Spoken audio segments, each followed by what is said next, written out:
Now, say, in the beginning, God created heaven and earth. In the beginning, God created heaven and the earth. Makofi.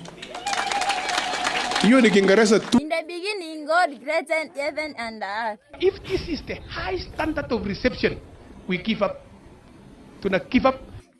In the beginning, God created heaven in the earth. Na tutafungua, tutakakua.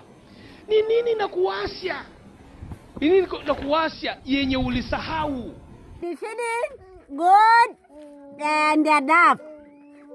Munachilete sababu mulipenda kujiingiza kwa hii problem. Mkajifanya pia. The creation, Jesus and us. We give up. Tuna give up. Mwaka ya kesho, wewe endelea kupokea, sisi tumeokopa. The beginning, created heaven. Tutakosana na wewe kumbafu hii. Wazazi wako Nikastuka. Rigi the pedi.